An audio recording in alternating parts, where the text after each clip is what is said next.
भाजपा नेता विपिन परमार ने महिला दिवस के उपलक्ष्य पर प्रेस वार्ता के दौरान नारी शक्ति व समाज को इस दिन पर बधाई देते हुए कहा, महिलाओं के उत्थान के लिए देश के प्रधानमंत्री नरेंद्र मोदी द्वारा कई योजनाएं चलाई जा रही है। उन्होंने कहा, ये हमारा सौभाग्य ही है कि भारत जैसे देश की राष्ट्रपति भी एक महिला ही है। इसके अलावा निर्मला सीतारमण, जिन्होंने 8 बार लोकसभा में बजट पेश कर रिकॉर्ड बनाया है, ऐसे ही अनेकों उदाहरण बीजेपी द्वारा महिलाओं के हित में पेश किए गए हैं। उन्होंने कहा, देश में 8 करोड़ के लगभग सेल्फ हेल्प ग्रुप बनाए गए हैं, जिसमें महिलाओं द्वारा बनाए गए लोकल प्रोडक्ट्स को रेलवे स्टेशनों तथा हवाई अड्डों पर बेचने की योजना सरकार द्वारा बनाई गई है।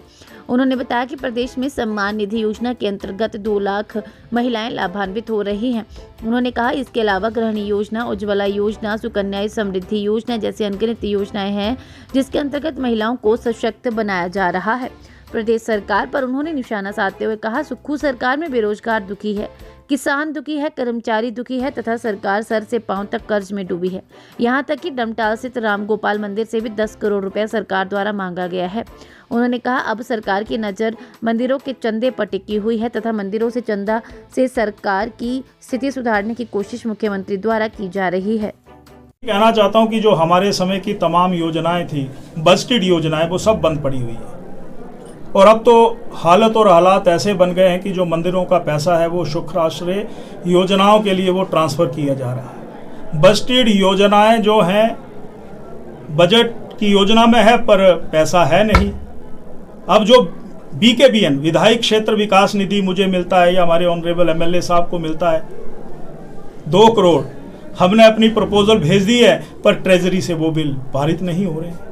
तो हम लोगों के लिए जो हमने पैसे भेज, जो DG आती है, जो लोगों के सुख दुख में, शादी के लिए, ब्याह के लिए इत्यादि के लिए हम देते हैं, वो ट्रेजरी से जारी नहीं हो रही है। तो एक बहुत बड़ा मुद्दा है कि हिमाचल प्रदेश के लोगों के साथ धोखा हुआ है, उसको हम विधानसभा में उठाएंगे। और कांगड़ा के साथ भी लगभग 2000 संस्थान पूरे हिमाचल में बंद हुए हैं, 2000 संस्थान। उसमें कहीं पर बिजली का दफ्तर था, लोक निर्माण का था, जल शक्ति का था, रेवेन्यू डिपार्टमेंट का था, फॉरेस्ट डिपार्टमेंट का था, कहीं पर पुलिस का थाना था, कहीं पर पुलिस की चौकी थी, वो तमाम बंद कर दिए। और इन सारे मुद्दों को हम विधानसभा में उठाने वाले हैं, ये मैं कहना चाहता हूँ। जानकारी मिली है कि आपके नज़दीक का जो मंदिर है, यहाँ पर राम गोपाल मंदिर, उसमें से भी 10 करोड़ पैसा जो है वो मुख्यमंत्री कार्यालय में या जो भी वहाँ पर अकाउंट्स होंगे वहाँ पर मंगवाया गया है। तो मंदिरों को भी नहीं छोड़ रहे हैं, ये मंदिरों को भी नहीं छोड़ रहे हैं। हालत ऐसी है कि सरकार चला रहे हैं, मित्रों को प्रसन्न कर रहे हैं, जनता दुखी है, गरीब दुखी है, महिलाएं दुखी हैं, नौजवान दुखी है, किसान दुखी है।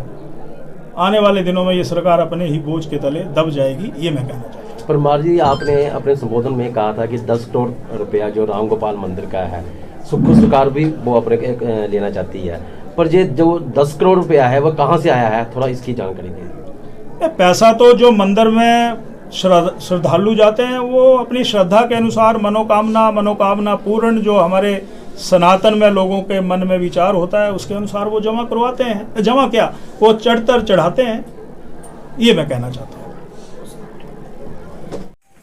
आज जो ये महिला सशक्तिकरण या अंतर्राष्ट्रीय महिला दिवस था, उसमें हमारे बीच में बहन कांता जी भी आई हैं।